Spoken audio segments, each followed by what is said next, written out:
एएसबीएम university Orissa के द्वारा आज झारखंड की राजधानी रांची के रांची प्रेस क्लब में एक प्रेस कॉन्फ्रेंस का आयोजन किया गया, जिसमें उनके डायरेक्टर विश्वजीत ने कहा कि हमारे यहाँ कई तरह की सुविधाएं मौजूद हैं, जहां पर ज़्यादा से ज़्यादा छात्र भाग ले सकते हैं और अच्छी शिक्षा पा सकते हैं। मौके पर क्या कुछ कहा, आइए आपको सुनाते हैं। इस 23 प्रोग्राम्स हम रन कर रहे हैं, यूजी और पीजी प्रोग्राम और पीएचडी लेवल तक।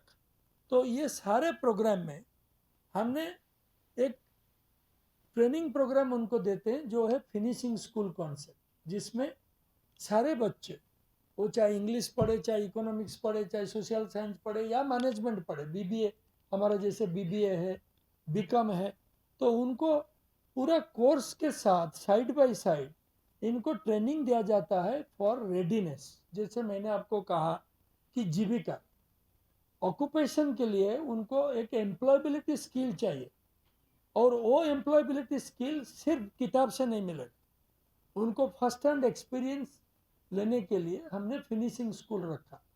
तो मैं ज़्यादा समय आपका नहीं लूँगा, मैं आपको बताना चाह रहा हूँ कि कैसे हम करते हैं फिनिशिंग स्कूल। जैसे कोई बच्चा +2 के बाद इंटर लिया एडमिशन, तो हम लोग एक इंग्लिश प्रोफिशिएंसी टेस्ट करते हैं उनका, कि कौन सा लेवल पे वो बच्चा का कम्युनिकेशन स्किल है। और हम लोग ये करते हैं कि एक साइकोलॉजिकल टेस्ट करते हैं कि उसका एटीट्यूड कैसा है, उसका पर्सनैलिटी कैसा है। वो डाटाबेस रखते हैं हम बेस लेवल में। उसके बाद डिफरेंट मॉड्यूल के हिसाब से हमारा जैसे लैंग्वेज लैब है, साइकोमेट्रिक टेस्ट है, तो उस हिसाब से उनको ट्रेनिंग दिया जाता है।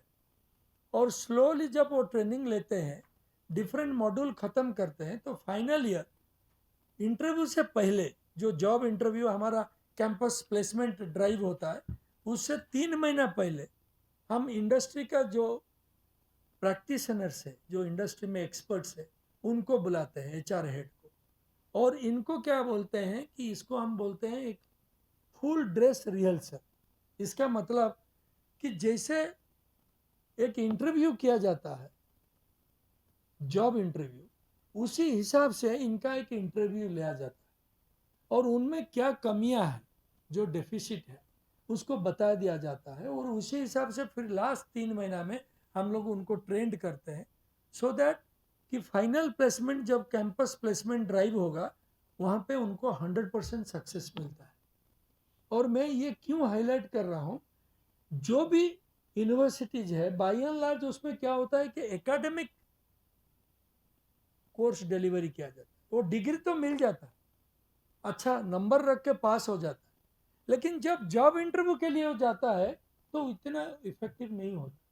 और आप जानते हैं कि जो सर्वे किया गया है, नेशनल नॉलेज कमीशन जो किया था, उसमें से भी उन्होंने यही बोला है कि 70% of the qualified people are not employable, सिर्फ 30% स्टूडेंट एम्प्लॉयबल होता है।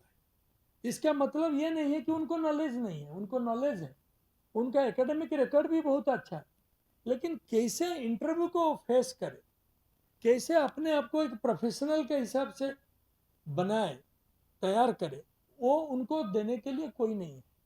तो ये हमने शुरुआत किया है, और उसका रिजल्ट हमको 2008 से आज तक, अब बैच बाय बैच आप देखिए, हमारा एमबीए प्रोग्राम में 100% स्टूडेंट्स प्लेस होते हैं कैंपस से। हर साल 50 to 60 companies they come to our campus, और कैंपस से बच्चों को मिनिमम 1-2 ऑफर मिलता है, और जब वो कैंपस से निकल के जाते हैं तो प्लेसमेंट लेके जाते हैं। वो हमारा सबसे बड़ा खासियत है कि एएसपीएम ज़्यादा हम स्टूडेंट नहीं लेते हैं, we are very particular about quality. और मैं आपको ये भी बता दूं कि क्वालिटी स्टूडेंट लेने के लिए हम स्कॉलरशिप इंट्रोड्यूस किए हैं, कि एमबीए में अगर कोई बच्चा पढ़ना चाहता है, तो उसका अगर all through career first class है, तो उसको 1 लाख, हम लोग 1 लाख स्कॉलरशिप देते हैं। वो हमको रिजल्ट दिया है। जैसे इस साल भी आप देखेंगे कि एसबीएम में एमबीए ख़त्म हो गया,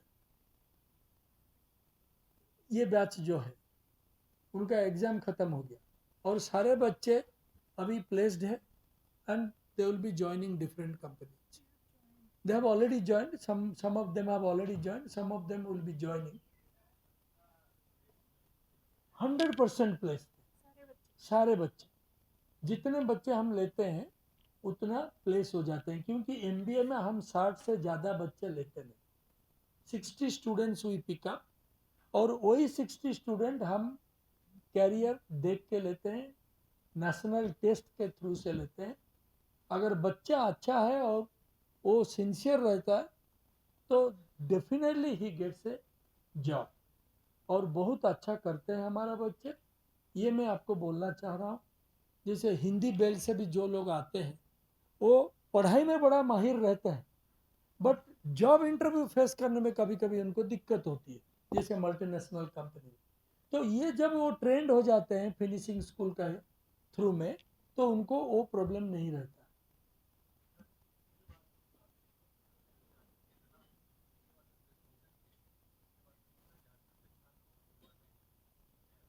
हमने वो स्टैटिस्टिक्स कंपेयर नहीं किया है, लेकिन हमारा जो टोटल स्टूडेंट्स है, कुल मिला के जितने स्टूडेंट हैं उनका 10 to 12% हर साल हम झारखंड से हमको मिलता है. झारखंड से जाते हैं बच्चे पढ़ने के लिए. क्योंकि आपको लगता है कि यहाँ पर अच्छी यूनिवर्सिटीज नहीं है, इसीलिए बाहर जा रहे हैं? देखिए, ये तो एक बढ़िया सवाल आपने पूछा है. मैं आपको एक शिक्षाविद, एक एजुकेशनिस्ट का हिसाब से रिप्लाई दूंगा, not as the president of ASBM university. हम सभी लोग, जो लोग पेरेंट्स हैं, वो देख रहे हैं. नॉर्मली आजकल एक ट्रेंड है कि बच्चे अपना खुद की स्टेट से बाहर जाके पढ़ना चाहते हैं. उनको ये लगता है कि हमको ज़्यादा एक्सपोजर मिलेगा और फैमिली से दूर रहेंगे तो इतना पाबंदी नहीं रहेगा. तो ये एक साइकोलॉजिकल फैक्टर है जो आपका बच्चे के लिए हो सकता है, मेरे बच्चे के लिए भी हो सकता है. उनको एक इंक्विजिटिवनेस रहता है कि हम रांची के बच्चे हैं, रांची में तो स्कूलिंग किया, ये भी पढ़ाई भी किया, अंडर ग्रेजुएट, तो पीजी करने के लिए हम बाहर चले जाए. ये एक इंटरेस्ट रहता है उनको कि स्कूलिंग किया है तो यूजी प्रोग्राम पढ़ने के लिए बाहर चले. ये एक क्राइटेरिया. दूसरा क्राइटेरिया है कि कोई पर्टिकुलर प्रोग्राम जो बहुत अच्छा है तो वो पढ़ने के लिए बच्चे कोई भी स्टेट से मूवमेंट करने के लिए राजी है. जैसे उनको लगता है कि नहीं, एएसबीएम का एमबीए बहुत रोबस्ट है, हम अगर इसमें ज्वाइन करें तो हमको अश्योर्ड है कि हमको एक प्लेसमेंट अच्छा से मिलेगा. तो चाहे वो रांची का हो, चाहे वो इलाहाबाद का हो, चाहे दिल्ली का हो, हम तो स्टूडेंट पूरा पैन इंडिया से लेते हैं. हर स्टेट से बच्चे आते हैं. आपको ताज्जुब लगेगा, लास्ट 3 years में हम देख रहे हैं कि दिल्ली का बच्चा, जो दिल्ली का proper Delhi, they are coming to Bhubaneswar to study with us. तो आई आस्क देम कि भाई आप दिल्ली छोड़ के क्यों आए, दिल्ली में तो इतने बड़े बड़े इंस्टीट्यूशन है. तो उन्होंने कहा कि सर, दिल्ली का जो इतना मतलब ट्रैफिक है, इतना पोल्यूशन ज़्यादा है और माहौल इतना भीड़ भाड़ है कि हम सोचे कि भुवनेश्वर इतना सुंदर सा शहर है, पीसफुल प्लेस है, जहाँ पे क्रिमिनल एक्टिविटी इतना नहीं है, कुछ भी झमेला नहीं है, तो हम आ गए पढ़ने के लिए.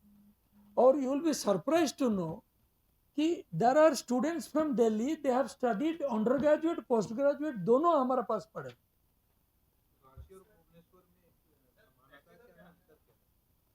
देखिए, मैं तो रांची में पढ़ाई नहीं किया, तो मैं तो राइट पर्सन नहीं हूँ कि आपको कंपेयर कर दूँ. एप्पल एप्पल के साथ कंपेयर होता है, ऑरेंज ऑरेंज के साथ कंपेयर होता है. रांची का जो खासियत है वो भुवनेश्वर में नहीं है, भुवनेश्वर का जो खासियत है वो रांची में नहीं. तो बाकी रहा कि जो न्यू जनरेशन, जो नया पीढ़ी है, वो क्या चाहता है. आप और हम जो चाहते हैं वो उनके ऊपर लद नहीं सकते आज के दिन में. थोड़ा कल्चर का सिमिलरिटी है